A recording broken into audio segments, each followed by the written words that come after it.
To start automating, we need to start with an inventory. Ansible requires an inventory so it knows what to run against. Here we have a group called iDRAC, followed by the IP address description. If we look at our playbook, we can see that we're going to use the iDRAC lifecycle controller status info. Passing connection information, we're going to register results, then debug results. That just means capture what comes back and then print it out. Hey gang, Professor Feeser here, taking a time out from the action just to remind you that all of the code you're seeing is available over on my GitHub. I have all the links down in the comments because it's a lot to remember.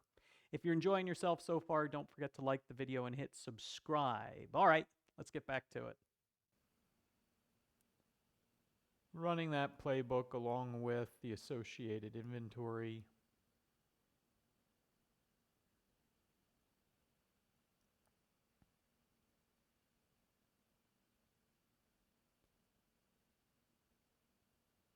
There we can see the module completed, the task completed, and displayed for us the results.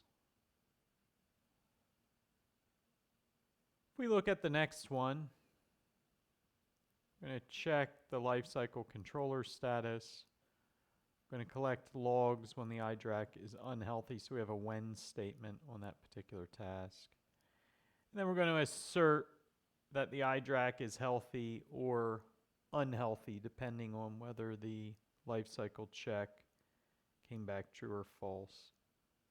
If it did come back in an unhealthy manner, we're going to trigger a fail module, which would cause the playbook to exit.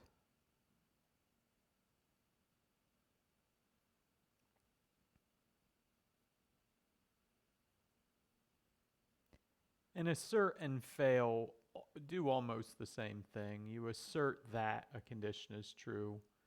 You fail with a when statement when something turns out to be not true or false.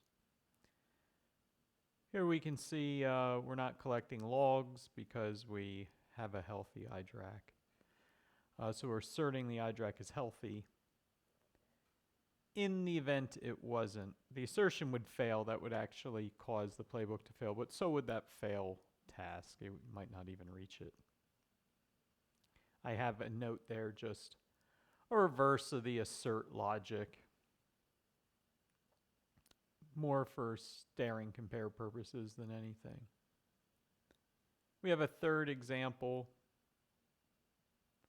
This has a pre-check section. We use a block and we put that same information inside the block, just it's sort of nested. This is what we want to do. In the event that it fails, we'd hop to the rescue. So in a failure, that's when we'd want to collect logs. And then we have the fail at the end of the rescue because a rescue actually would cause a recover, and that's not what we'd want. We're trying to say here, do this pre-check routine in the block. We have some expectations that things are healthy. In the event that they're not, we get forced into a rescue condition. The rescue condition says collect the logs and then fail, exit. That means we could even have subsequent tasks not in the rescue, part of a new block, or just all by themselves, and we'd never reach them if indeed we had an unhealthy target. And this is, we're looking at advanced playbook construction ultimately because we're seeing a fairly simple module, but that's how you use these simple modules. Wow, that was awesome. So easy to run an Ansible solution against a Dell EMC PowerEdge, specifically that iDRAC, always on interface. If you need some help understanding Ansible, yourself, your team, I'd love to run a training solution for you. Go ahead and reach out. Comments section has all my contact info, along with, like we said, all the code we just studied. Okay, don't forget to hit like and subscribe, and I'll see you on the next episode of Code with Feeser.